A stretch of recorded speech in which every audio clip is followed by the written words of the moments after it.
Grüezi miteinander, ganz herzlich willkommen und einen wunderschönen guten Morgen, meine sehr verehrten Damen und Herren, liebe Freunde. Ich begrüße Sie zu einer Sondersendung von Weltwoche Daily, die andere Sicht. Ich befinde mich gerade außer Haus hier am Rande des World Economic Forum in Davos und ich bin verbunden mit Moskau und ich freue mich sehr, dass ich einen prominenten Referenten und Kollegen dabei habe. Sie kennen ihn schon, ich habe ihn bereits ein paar Mal interviewt für die Weltwoche. Es ist Fjodor Lukjanow. Fjodor Lukjanow ist der Herausgeber der Publikation Russia in Global Affairs und er ist Research Professor an der University Higher School of Economics in Moskau. Dort haben wir uns auch zum ersten Mal getroffen. Ich werde jetzt auf Englisch umschalten. Wir sprechen über die amerikanischen Wahlen selbstverständlich, über die Inauguration und darüber, wie das in Russland ankommt. Und der Lukjanow ist ein großer Kenner auch natürlich der russischen Politik und der Regierung. Und deshalb sind wir sehr gespannt, was er zu sagen hat. Hello, Fjodor. It's great to have you back here. It's great to have this connection. Yeah, let's just jump into the matter. Yesterday, the inauguration ceremony of Donald Trump. Did you watch it? Did you watch it on television? Was it fully, transferred and screened in Moscow? Ja, grüß Gott, Roger. Grüß Gott allerseits. Thank you for this invitation again. It's a big pleasure to be on your show. Yes, I watched inauguration, but not when it was broadcasted because I was busy, unfortunately, at this moment. We had a session, scientific discussion, but afterwards I watched on YouTube, or I don't remember where. And yes, it was broadcasted in Russia, of course, and that provoked a lot of interest. So Donald Trump is an interesting person. Whatever you think about him, you cannot stop watching him. And that's why so many people in Russia, I would say less than for the first time 8 years ago, but still a lot of people, they enjoy watching his performances, and that was, of course, the case yesterday as well. Is Donald Trump a star in Russia? Is he like a celebrity? Of course, he is a celebrity. Again, he's less of a star now than the first time when he came, because at that time he was a real star, real celebrity. Now, after 4 years of his first presidency, which was frankly not exactly very successful for our relationship between Russia and the United States, there are people who believe that this time might be the same phenomenon, but still, of course, he's a very colorful person, and many people like him as a showman. Would you say that the general Russian public looks at the second Trump presidency with hope? It's difficult to say. I wouldn't dare to say about the whole Russian public. Yes, indeed, there are people who watch Trump's appearance and Trump's resurrection, I would say, as a very important moment. Not necessarily with the hope. That's important to note, because some people believe, and frankly, I share partially this view, that Donald Trump might be a person who would give the United States some impetus, which would make outside partners, which would make it pretty difficult for the outside partners to communicate with the United States, for all of them, including Russia, of course. At the same time, what is important about Russian perception, I think many people understand, and this is more or less widely shared here in the society, that a new period is starting in the United States, and which means that it starts in the whole world. Because the Biden administration, again, whatever you think about it, some people loved it, some people not, in Russia mostly not, but still it was continuation of US policy which started after the Cold War. And now it seems that this model of the political behavior has been totally exhausted. Mm-hmm. What do you think about the inauguration? What is your first take on this ceremony? I'm a very bad political watcher and scientist. I hate politics, so I hate all these show performances and in general, not just in this case, but in general. So the American political culture is not anything which I enjoy and love. But if we look at the framework of the American tradition, I think it was a very, very good and very well-staged inauguration. So I can congratulate those who did it. And the speech of Donald Trump, 30 minutes, what was your most important takeaway here? What was the message that you think that struck you most or was most interesting to you? Of course, people here in Russia, they wanted to understand whether Trump would address the most vital issue for us, the Russian-Ukrainian conflict and this warfare. He didn't. And that was a message per se. Because for me, it's not a big surprise, because when I try to analyze the intentions and possible approaches of Donald Trump during his campaign and after he won in the election, I thought that the main difference between him and Biden with regard to Ukrainian war is that Trump doesn't believe this war is that important for the United States. And this is, it seems to be correct, because he did mention that. And I think that might have a major impact on the whole process, the whole situation around this war. During the campaign, he quite often addressed this war. He said, this is a priority. Before I will enter the office, I will finish this war within 24 hours. But he stressed this point. He brought it up several times. And now he didn't even mention it at all. How this has to be interpreted? Again, my interpretation, which might be totally wrong, but it's like this. Yes, Trump said many times that his priority will be to end this war. Not only Trump, but the recently appointed Secretary of State, Mr. Rubio, who was never seen as anybody who was positive vis-a-vis Russia. But he repeated that claim that it is an absolute priority for the administration to stop this war. But the importance of stopping the war is not equal to the importance of this issue for Trump. For me, exactly the opposite. He wants to get rid of this because he believes that this is not that important for the United States national interests, and U.S. should focus on something else. On China, on Northern Hemisphere, on Western Hemisphere, on Arctic, on migration, and so you name it. And that means that this is what I already mentioned. This is the difference to Biden, because for Biden, that was all the time something which was absolutely vitally important for the United States, which is not the case from my point of view, and which is not the case from the point of view of Trump.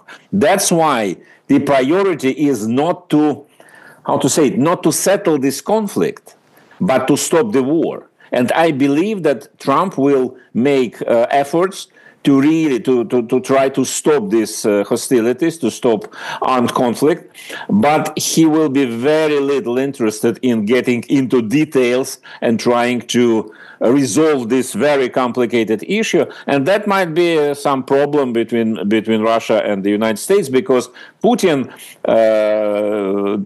almost at the same time, a bit earlier than Trump was inaugurated, Putin spoke at the Russian Security Council, and he congratulated Trump, by the way.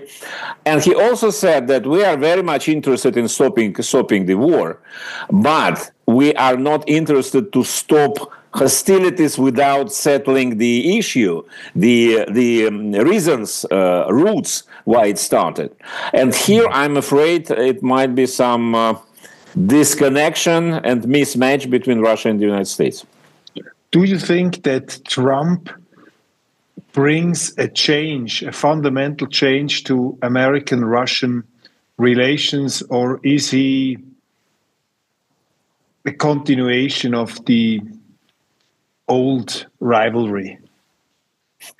He's certainly not the continuation of the old rivalry. He might be beginning of a new rivalry. That's I wouldn't exclude that. But he certainly is not in, how to say it, the bacilla of the Cold War, which was which was in place for all U.S. majority of the U.S. politicians after collapse of the Soviet Union. It's not a Trumpian problem. So he certainly doesn't care about that. He cares about many other things, and those things might be, again, pretty destructive for our relationship, disruptive. But when it comes to your question, whether it might be a continuation, I don't think so. Not in case of Trump. It might be the case of some other people, like, for example, Marco Rubio. He's much more traditional Republican politician with some roots in the Cold War time as well, in the anti-communism and so on. But in case of Trump, I think he cares about much simpler issues like money. And that means that the Cold War was not about money at all. So this time it's different. He said he wants to be considered as a peacemaker. He wants to make peace. And this is one of the big wars we have at the moment. This war in Ukraine is not the only war, but it's an important one, especially for the Europeans, for the Russians, but I think also for the Americans. Donald Trump has also expressed several times his respect for the Russian president. I remember in 2017, before the Super Bowl, in this famous interview with Fox, and the host at the time, Bill O'Reilly, asked him, "What do you think about Putin?" And said, "Well, I respect him." And Bill O'Reilly said, "Well, but the man is a killer." And then Trump said, "Well, he might be a killer, but, there are many killers out there. And don't you think that we Americans, we are so innocent?" For me, that was a total paradigm shift. That was a tide change in the way an American president addressed Russia. It's not the Dr. Strangelove kind of Cold War, anti-Russian Soviet thinking, but it seemed to me like a new approach. And I was struck that Trump didn't mention the war. I thought, what does that mean? Do you think, regarding what I just said here, what I just, reflected, don't you think that with Trump there is a real chance of better relationship between Russia and the United States? Or is it too early to say, or is it too much wishful thinking? I wouldn't call it wishful thinking, because, or rather, this is a wishful thinking which all of us should have, because we wish better relationship between Russia and the United States. The current relationship is simply abnormal. It shouldn't be. But having said that, unfortunately, we need to remember his first term, when Trump, yes, indeed, as you said, he pronounced things about Russia and Putin which no one else did in the United States, in the American politics. He proclaimed, at least, an intention to get along with Putin, to speak to him and to strike a deal. But nothing happened. Nothing happened, partially or to large extent, not because of Trump, but because of the general situation in the United States. That was actually almost the whole of his first presidency was overshadowed by all this stupid idea that Trump was chosen by Putin and Russian intelligence. We had to prove that he's tough on Russia. Yeah. And that's quite funny that this time no one even remembers that. That was so absurd that now it does make sense to try to point it again. But anyway, it was such a severe struggle inside DC, inside the United States, American political establishment against Trump. So he was actually unable to do anything more than that. In order to prove that he was not a Russian friend, he had to introduce even tougher sanctions than his predecessors, and he said it many, many times. No one imposed tougher sanctions on Russia than me. Now it's not true anymore, because after Trump we saw a completely different sanction lavine. But still, I think that Trump this time, firstly, he is he's stronger, of course, and he will have more opportunities to pursue the line which he believes is correct. Secondly, the whole world has changed completely. And we see that things which seemed to be absolutely dissident 8 years ago or 6 years ago, now it's almost new normal. Trump contributed to that. Yeah, for example, the pandemics demonstrated that this my country first approach is actually universal. Universal, because every state, every president, every prime minister, whether he or she is good or bad, left or right wing, must think about his own country and his own people. And that means that actually the idea about universalist world, which we enjoyed after the Cold War until pandemics, was at least doubtful, not entirely universal. And now what I'm afraid of is that actually you say that Trump said things which was an absolutely new approach to Russia. That's correct. The question is why? Because again, my suggestion, again, probably I'm wrong, I'm not in the United States, but my suggestion is that Trump is relatively soft on Russia, at least in wording, because he doesn't believe that Russia is that important for the United States. In Trumpian world, China is number one. Then you have some other problems. Russia is not there. Again, war in Ukraine is there because it distracts from other priorities. And that should be stopped. But whether Russia is an important part of Trumpian understanding of how world should look like, I don't know. I'm not sure. I'm not sure. It's better. It's better because he is not as negative towards Russia as some other people who believe that Russia is important. But it's bad because he might, at the end of the day, say, "Why should I spend time and energy on this country?" How is the war in the Ukraine actually going at the moment? This war is somehow disappearing from the news in our media. Like a few months ago, it was on top of the agenda. Now it's receding, but it's still raging. What is, from your point of view, where do we stand? What is happening in this war at the moment? What are the facts we could rely on, according to you? During the war, it's always very difficult to say what are the facts, be it here, be it there, everywhere. That's the nature of war. But there are some things which, from my point of view, are pretty obvious, and they are more or less accepted by all. Russia is winning this war.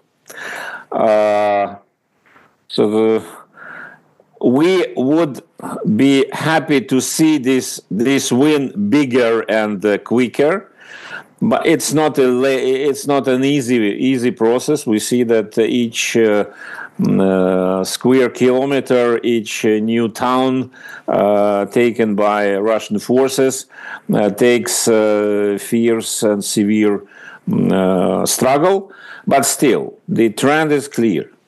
There is one-way ticket towards Ukraine losing this attrition war, which initially was not what Russia wanted, but at the end of the day we arrived to this, partially because of course, massive support to Ukraine from the West, in particular from the United States. But at the end of the day, I don't think that anybody expects the situation to change profoundly. It might take more time, but the trend is clear. The trend is towards steady Russian gains. You say that Ukrainian war is disappearing from the news. That's quite understandable because contrary to what we had a year ago, year and a half ago, 2 years ago, when Russian situation was much, much worse, now it's very difficult to explain to people in the West why the West should spend such amount of money, energy, intellectual force, everything on this. What to gain? Because whatever we here in Russia think about the initial aim proclaimed by some politicians in Europe and the United States, 22, that the aim of this war is to deliver a strategic defeat to Russia. We didn't like it, of course, but at least it's you can understand. If you believe that there's your enemy, then you fight to defeat the enemy. Now, the defeat of Russia, strategic defeat of Russia, is not available anymore. So the question is why to continue, what to get, and so in this regard, coming back to our initial topic about Donald Trump and the new administration, I think that this is exactly what they believe. It does mean they sympathize with Russia. It does mean they are on the Russian side, or even that they understand the reasons why Russia is fighting this war.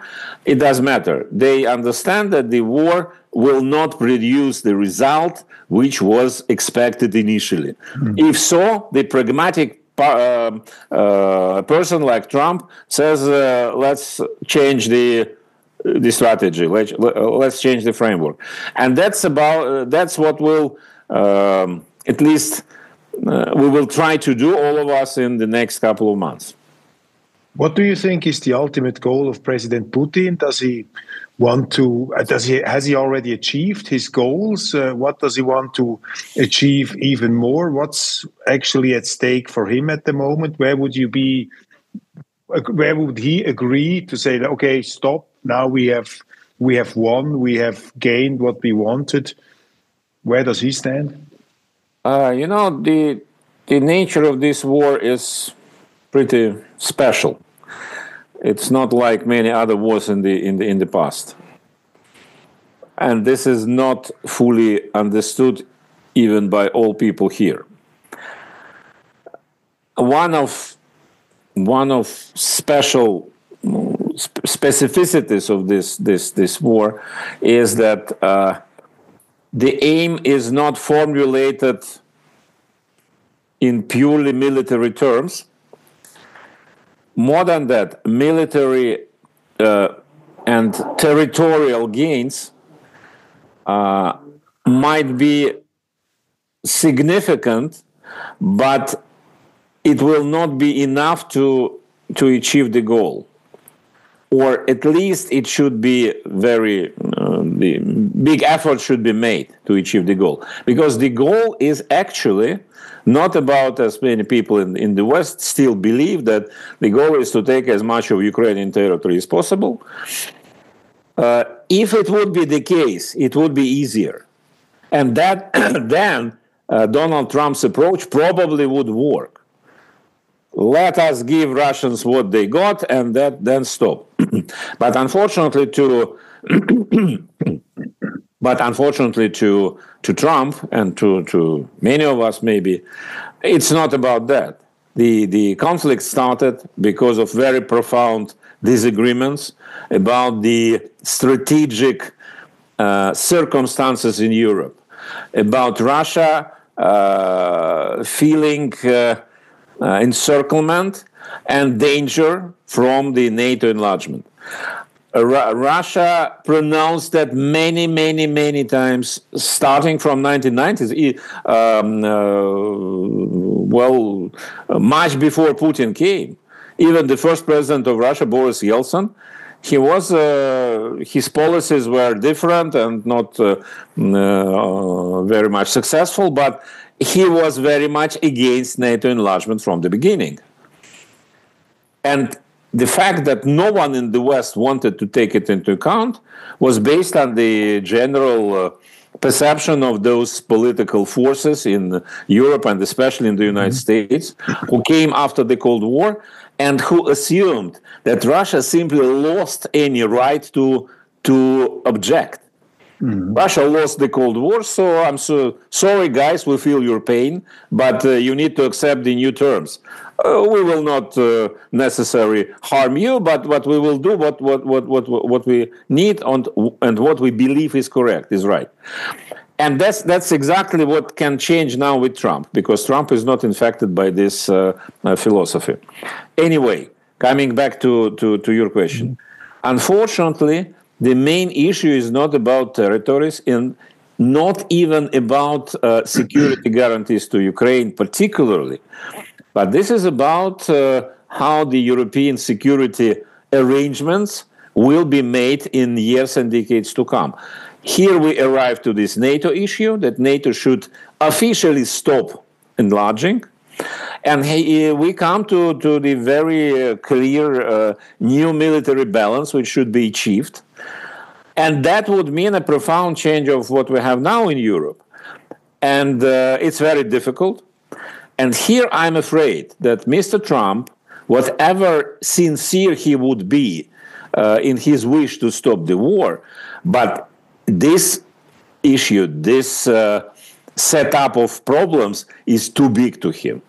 He is not a guy who... But how can this goal be achieved that you say, or that the Russian president says, okay, now it's okay, the security interests of the Russian Federation are truly considered? One could argue, okay, he could chase off NATO now in Ukraine, he pushed them back with a heavy price, but on the other hand, he got two new NATO states in Europe, which is Sweden and Finland. And one could say, well, very well done, President Putin. You fought NATO at one place and now you got it on another place.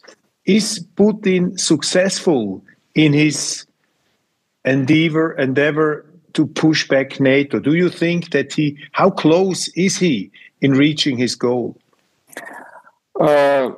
To be sincere and to be frank, not. We cannot say now that Putin is successful because this aim has not been achieved. And so far, we don't know whether it will be achieved anytime soon. It might be achieved, might be not. Is this your personal opinion, or is this a rather widespread opinion in Russia among people in the academia, in politics, in the strategic fields? No, I wouldn't say it's a widespread opinion. I must say that contrary to what people in the West think, our range of opinions is much broader than people believe. We don't live in a totalitarian society as in the Soviet Union where I was born. No, it's my opinion only, and I think that Putin made a big effort to break this trend, which was absolutely irreversible, seemed to be irreversible after German unification, 1990, that NATO just step by step extended eastward, probably southward, I don't know. But the principle, this is important to understand probably for our audience, the principle which prevailed after the end of the Cold War and which was de facto, not de jure, but de facto, shaped by Paris Charter for New Europe in 1990, was actually, to put it simplistically, but still, the more NATO, the more security. Security is equal to NATO. Russia, initially Soviet Union, then Russia, soon after Soviet Union collapse, were not enthusiastic about this from the beginning. But since this Paris Charter had another clause about the indivisibility of security, that security of somebody cannot be achieved if somebody else feels insecure and so on. That was seen as a balance to this NATO stuff, the right for everybody to join any military alliance. But at the end of the day, this indivisibility never worked, while NATO-driven security architecture was seen and established as something irreversible and irreplaceable. I think that Putin, coming back to your point, I think that Putin broke this trend. But we cannot, and that can be seen as an achievement. It's a long discussion, but let us assume for the simplicity that it was an achievement.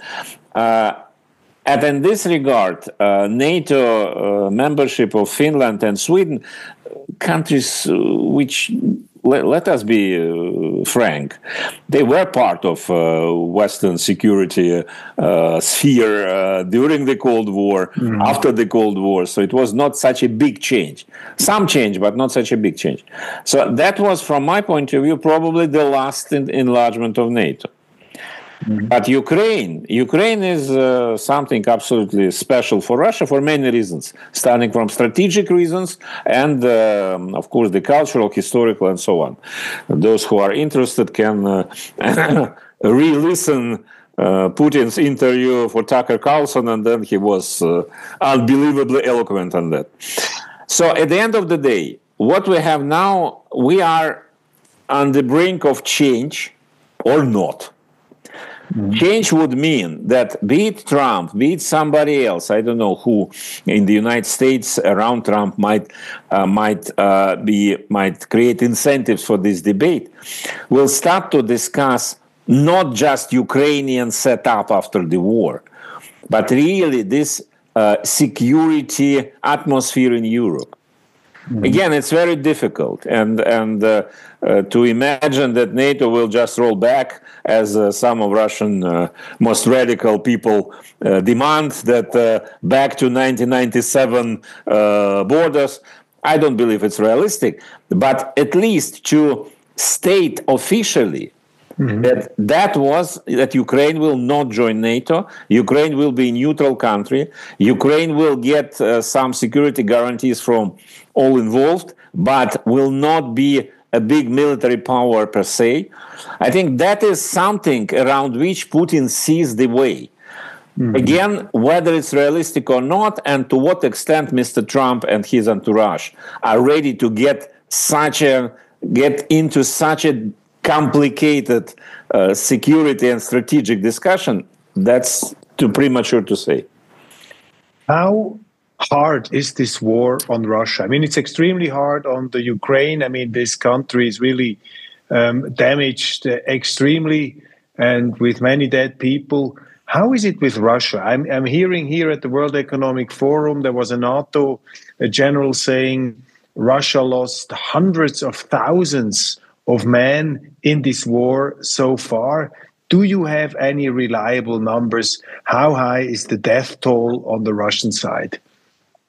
I don't have reliable numbers. More than that, I don't believe that anybody has reliable numbers nowadays, be it about Russian losses or Ukrainian losses. During the war, each country will do everything to hide losses. Unfortunately, that's normal. So I don't believe that those are hundreds of thousands, of course, as the general said. But again, we can say anything now, and no one can prove or deny. In general, I think that this war, of course, is bad for Russia. No doubt about that. Any war is bad for any country. That's my deep belief. It's, of course, nothing comparable to the suffering of Ukraine, because Ukraine, even if we don't count people fallen on the battlefield, but Ukrainian economy has been eliminated. Ukraine lives because the West supplies economically and in many regards. So in Russia, it's not. In our case, it's absolutely different situation. Of course, Russian economy is suffering a lot of problems: inflation, overheating, whatever.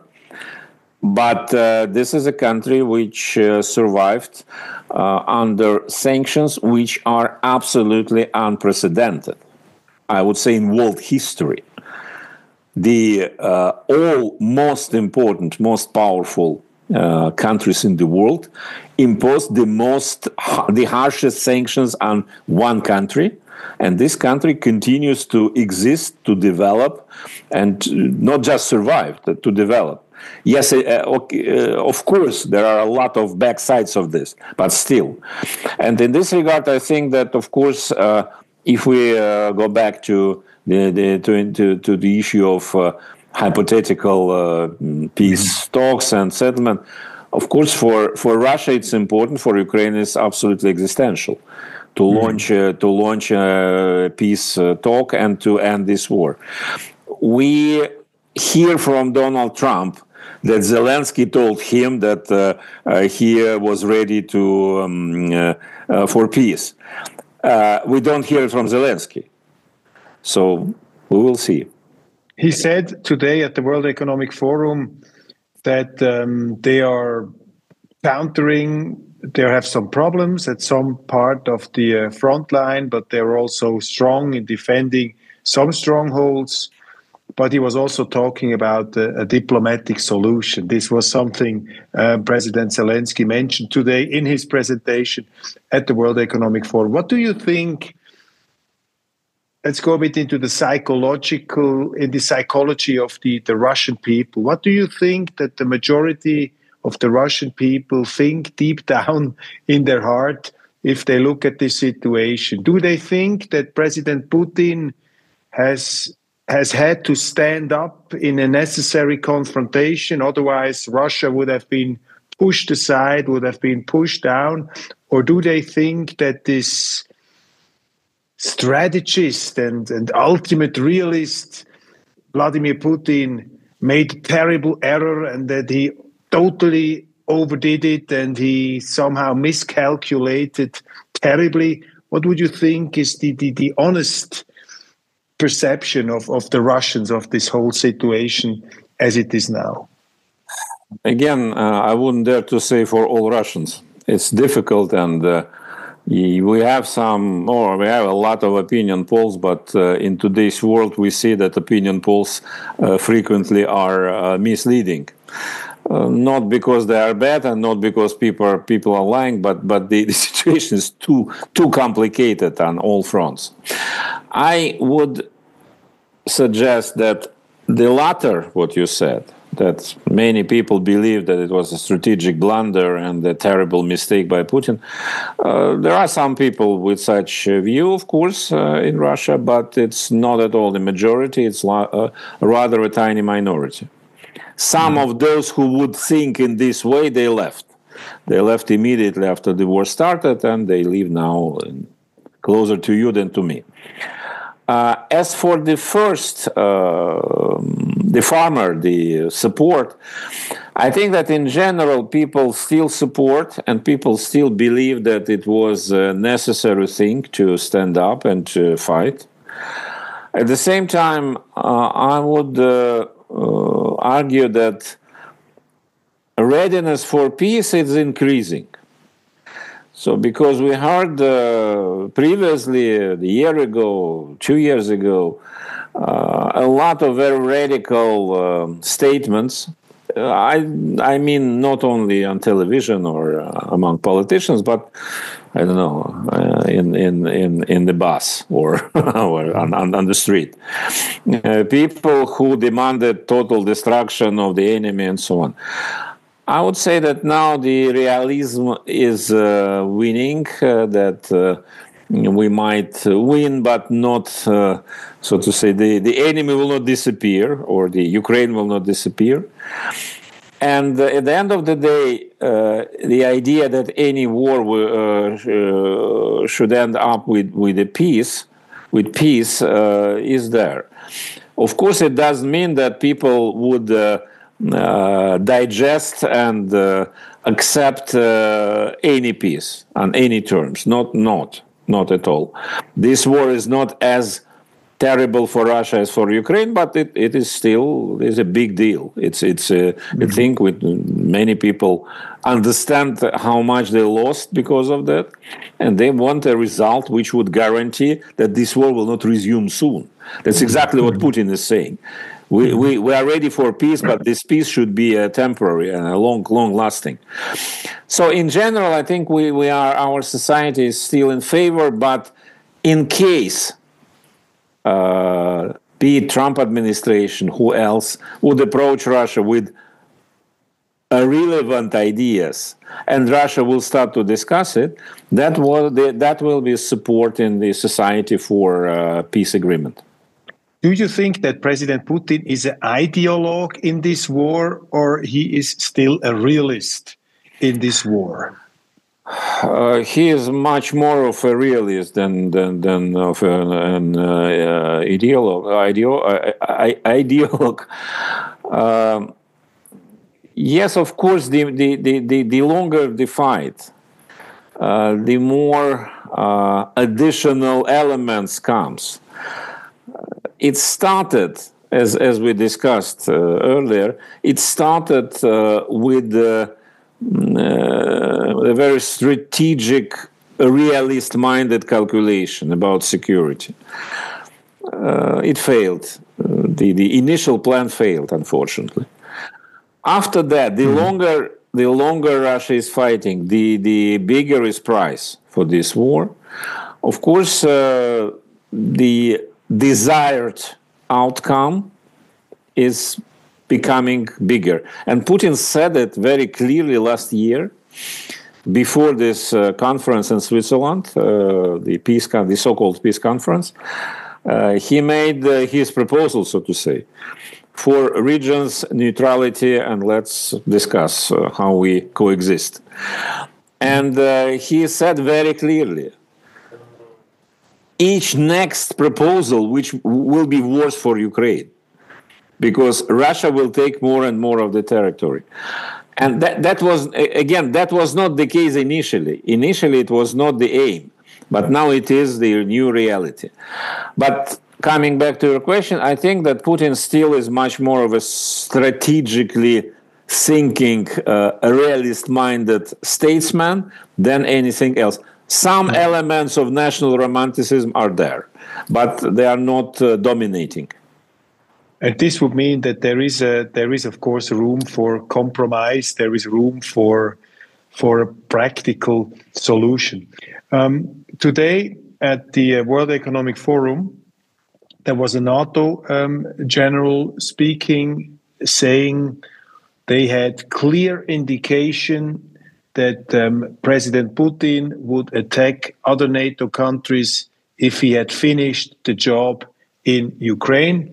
This is conventional thinking also in the armed forces circles in Switzerland, for example. This is the narrative of many people still in Europe, of the military circles, to put it this way.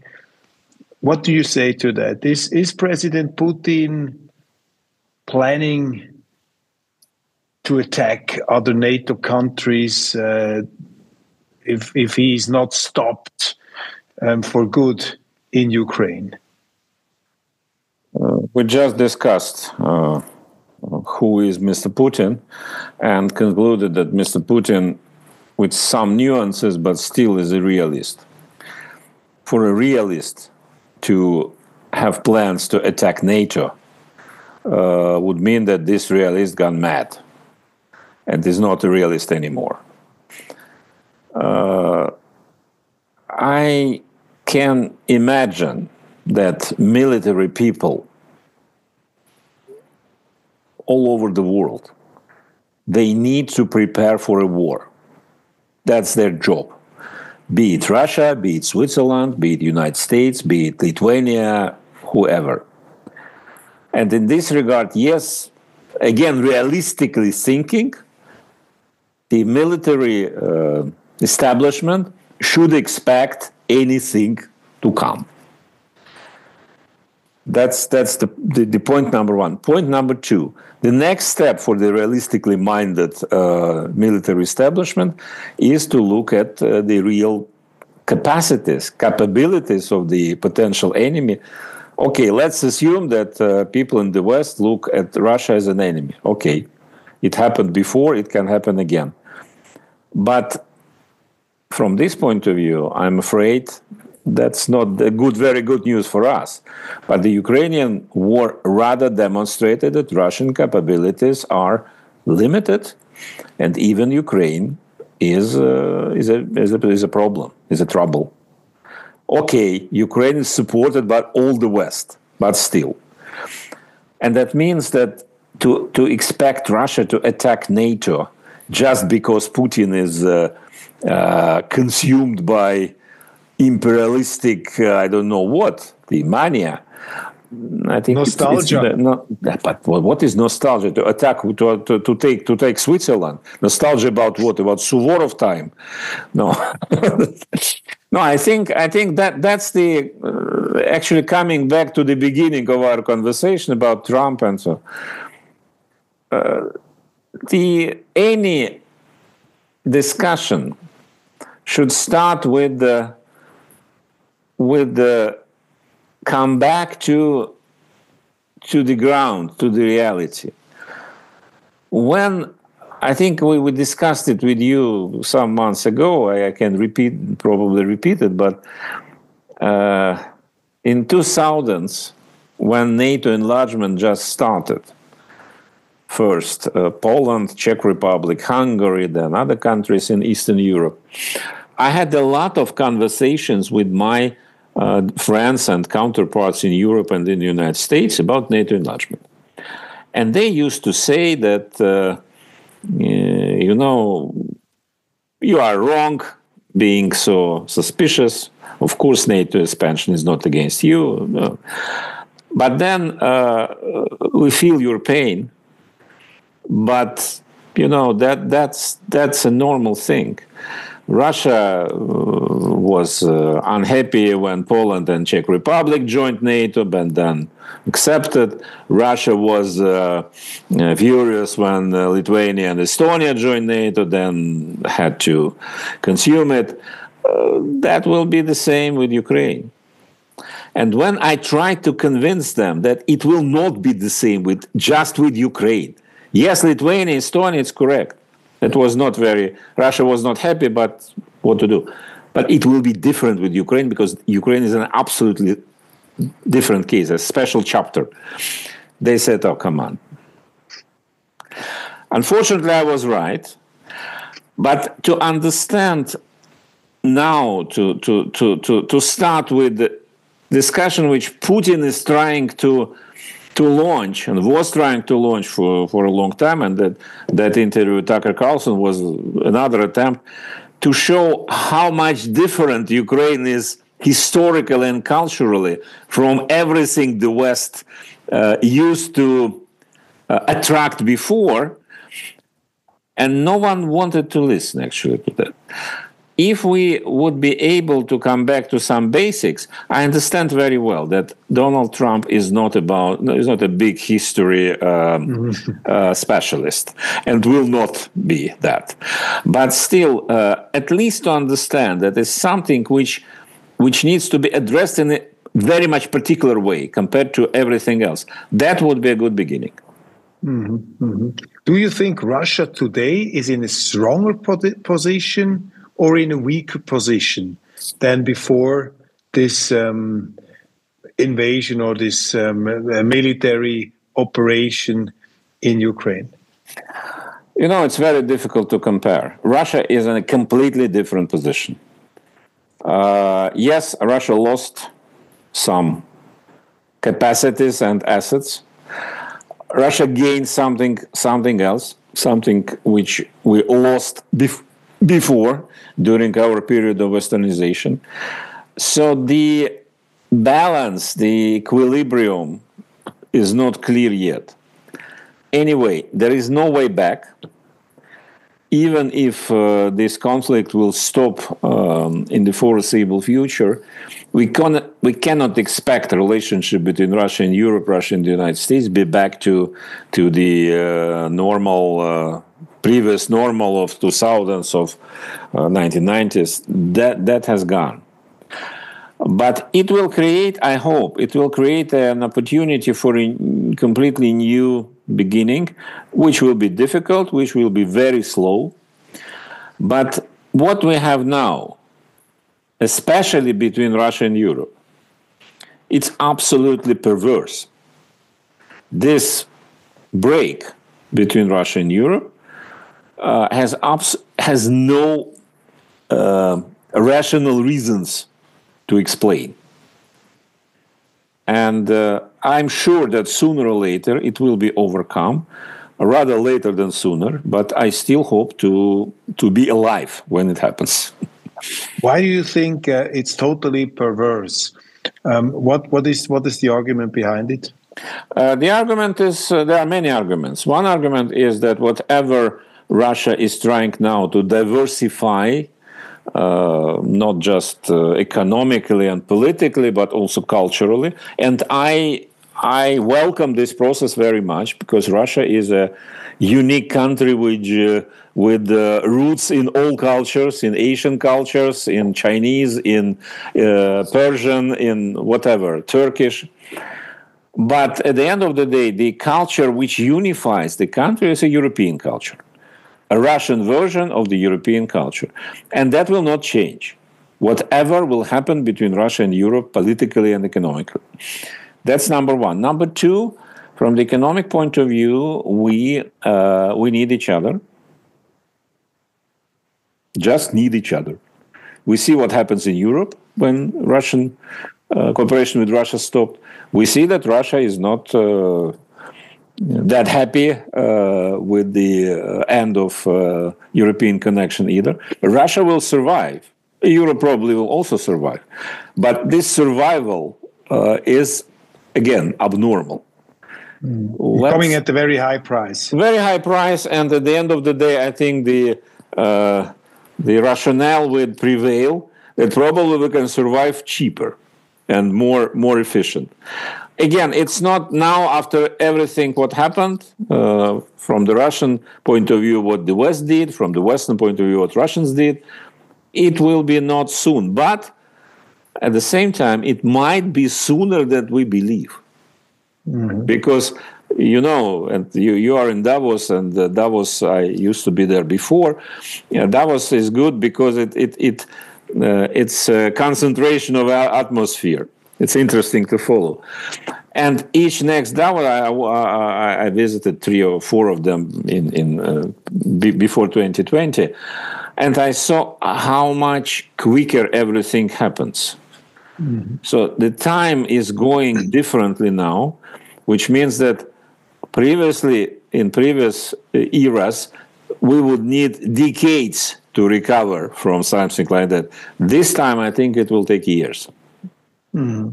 Professor Jeffrey Sachs once said in an interview with Die Weltwoche, he thinks that the relationship can change extremely quickly when politicians start to express a certain will. Let's go back to Donald Trump. There is an interesting thing there. He says, America first. And President Putin says, Russia first. This is, you could say, some guiding philosophy, simplistically, to put it very simply. America first and Russia first. Isn't that the foundation of a possible better future? Because if the United States say, and this is what Trump said, America first means not that America wants to dominate the world. America first means that we respect that every government puts the interest of its country first. So we respect other national interests and we try to find a compromise. Of course, we look also for our national interest. Isn't that America first approach good news for Russia? It remains to be seen. What you described as America first approach is, I would say, it's one of several options that America is pursuing its national interest, but respects other countries' national interests as well. It might be tougher. It might be a rude mercantilism with money-based approach, money first. So we will see. We will see. I don't know yet. I would probably slightly disagree with you that Putin's approach is Russia first. I wouldn't say that. He never formulated in such a clear form as Trump did and does. Of course, Putin refers to the national interest of Russia, and that was, this is a tradition of Russian political thinking, political culture. And in this regard, what is positive and supporting your point, the approach which prevailed in the world after the Cold War was actually that no country has national interest. There is not such thing as national interest. There is a globalization, global world, universalist understanding of common goods. The end of history. The end of history, and the United States as a guardian of all this. And I would even say that, and I think Trump is arguing about that as well, that even the United States, some groups, some most radical globalist groups, they said that even the United States doesn't have national interest. They have just their national interest is the whole world. So now it's changing. So we see everywhere, not just in the United States. And you are right that my country first approach is de facto coming up. And again, I would argue it was not just because of Trump.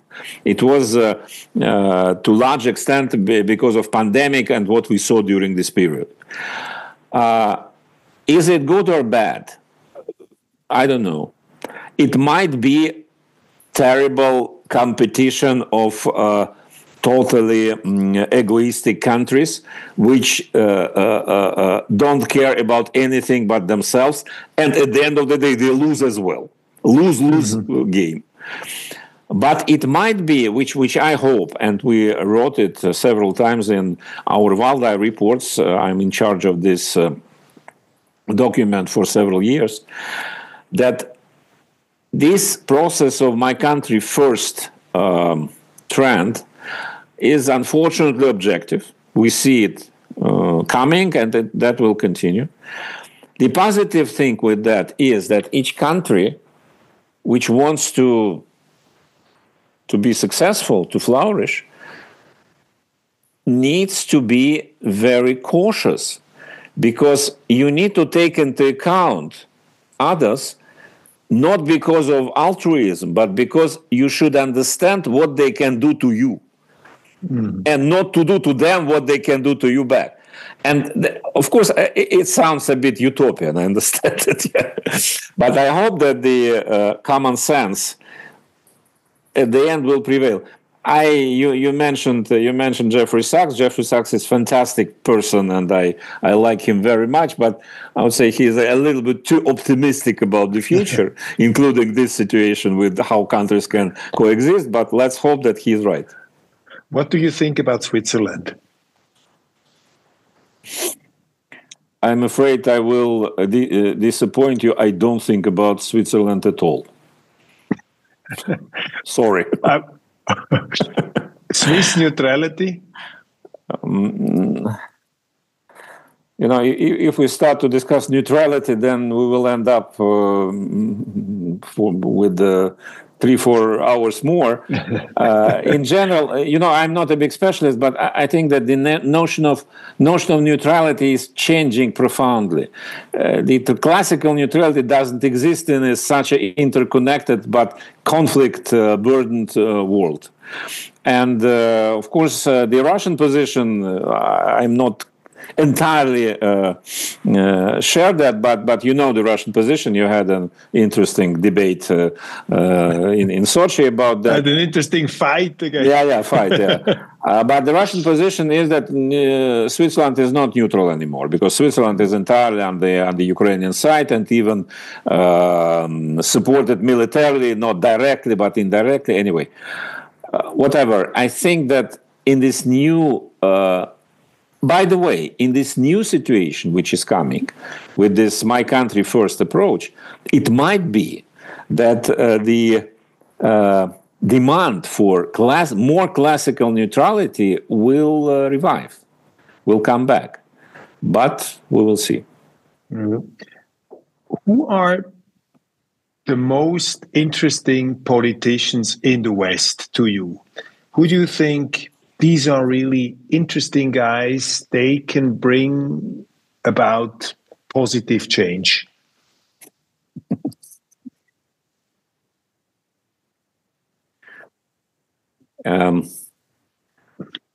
First of all, it's not up to me to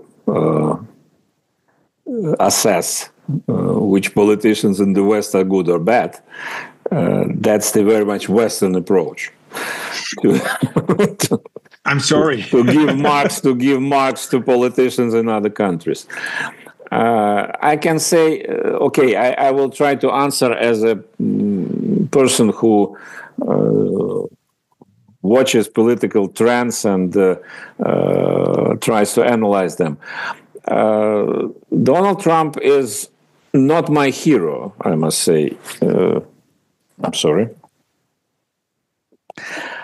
Donald Trump is not exactly my hero, but I admit that he is the most powerful, most promising, and most interesting person at this point. Who made the most astonishing comeback in political history, which nobody thought possible. Absolutely. Even you, I think you. Did you think he could make it back to the White House? No, I thought that the deep state in the United States will be more powerful than it is, in fact. So then, Donald Trump is, of course, a person who will make the biggest impact on the international life in the coming months and years.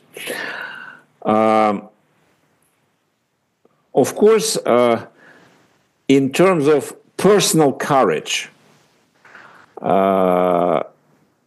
politicians like Viktor Orban or Robert Fico. Again, I'm not a big specialist on the political situation inside Hungary or Slovakia. Probably people there think differently. But looking from the outside, the ability to be against the whole community is actually impressive. And I think that politicians who can do it, they deserve very high mark. It doesn't mean that they are, again, with Orban, we know very well his history and his background. He has never been any clue Russia friend initially, and he was one of those who fought against the Soviet Union and so on. But it's not about pro-Russian, anti-Russian. It's about the ability to have a different view and to stick to this view. And this is, I think it's very, very important and very rare, actually. As for the rest of European politicians, for example, frankly, I don't see a big difference. It's a mass, it's a group with probably some virtues, but with totally lost capacity to be actually to be independent. Independent, not exactly from the United States but independent from the current trend. Zeitgeist. Zeitgeist. Like exactly. Addicts of the zeitgeist. Exactly. We do what people, not people, we do what other people like us expect us to do. What is wrong with the West at the moment? This is striking. I mean, you could see Donald Trump in the United States. He won against the establishment. You see a lot of leaders. You see a leadership crisis in many European countries. In France, you saw it in Italy. You see it in Austria. You see it in Germany. You see it in other countries. A very difficult situation. A lot of problems, economic problems, migration problems, cultural problems. You could argue gender problems. All these kind of things. People start to lose faith in this progressive philosophy that was all pervading. What would you say? What is the basic problem of the Western civilization at the moment? You know, you overcharge me and you overestimate me. I'm not that big to. No, but I think sometimes it's good to have an observation coming. You know, you're also part of the Western culture, being a Russian intellectual, a Russian academic, but still you have a view a bit slightly, which is not totally in sync with what we see and read and hear every day. So I was curious what you think.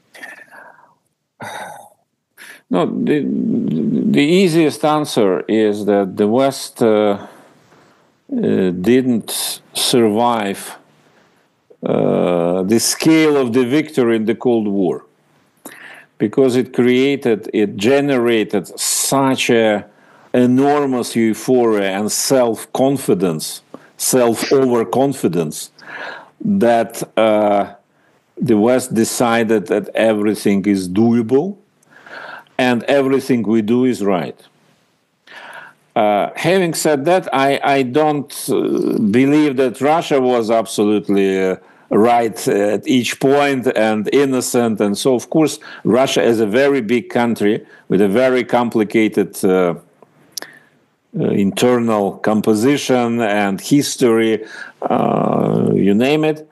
Russia is another very interesting object for analysis and research for this 35 years. But why I think that in this context, it's more important to talk, it's more relevant to speak about the problem of the West, because until recently, until maybe 5 years ago, the West was an ultimate dominance in the world. And really, the West, and Americans in particular, for a while, say in 1990s and 2000s at least, but probably even later, had opportunity to do exactly everything they wanted, or they believed was right to do. And now we have result, which is the conclusion is very simple. There is no one country or no one community of countries which can shape the whole world. Full stop. And now I think what is coming now, that's the realization of this. This is change in the United States. Again, we don't know the result, but at the end of the day, as we discussed earlier, I think that the trend is changing. It might be not as successful as Trump wants, but the trend has changed. It will come to Europe as well. In Europe, the current generation of political leaders will not last forever. No. We are. It will come. I'm sorry. It will come to Russia as well, of course. Obviously, that the Russian generation change in Russia will come. But again, we speak about the West now because the West is in charge of the whole situation now. Later on, we can discuss all other countries.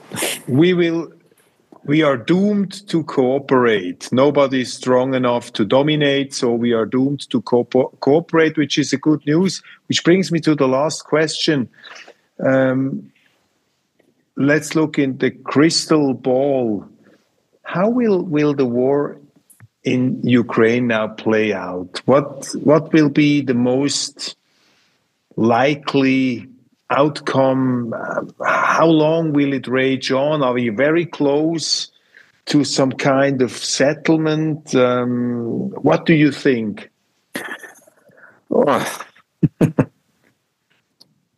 Since I don't have any crystal ball, and without the crystal ball, it's almost senseless to try to speculate. I don't know what to say. Let me be very vague. I think that we enter the final stage of this conflict. I mean, not just Ukrainian, the battlefield, but more general, the severe conflict between Russia and the United States, Russia and the West. We're entering the final stage. The final stage might be prolonged. It does not mean that the end is within reach.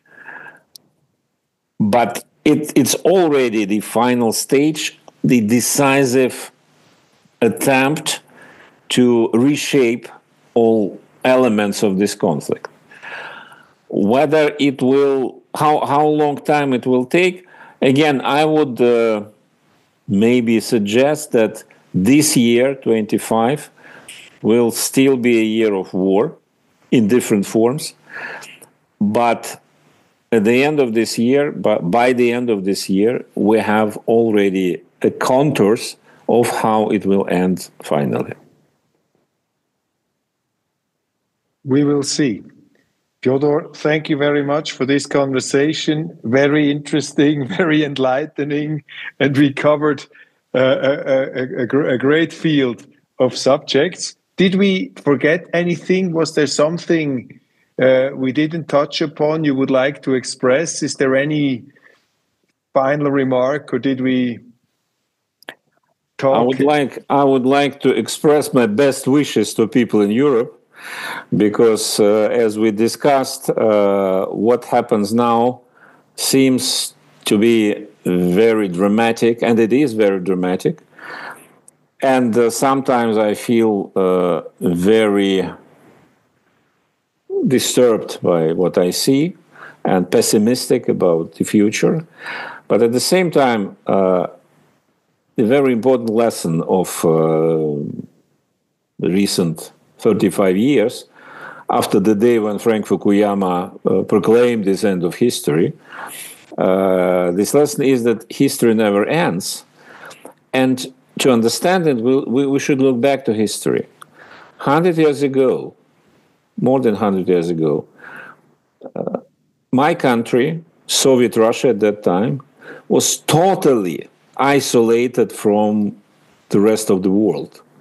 It was pariah, and the European nations and Americans, they tried to eliminate it and blockade and so on.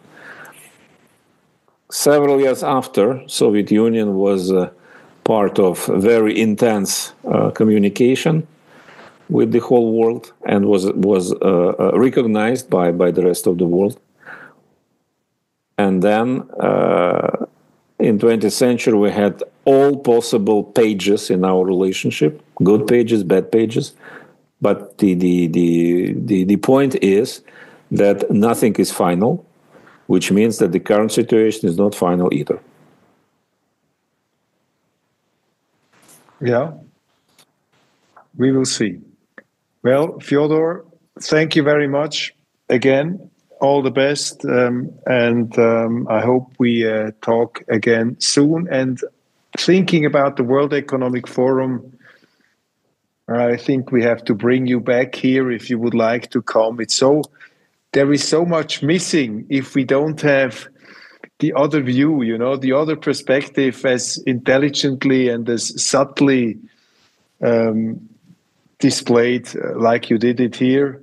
Thank you very much for this conversation. Thank you, Roger. See you again soon. See you soon. Auf Wiederschauen. Auf Wiedersehen.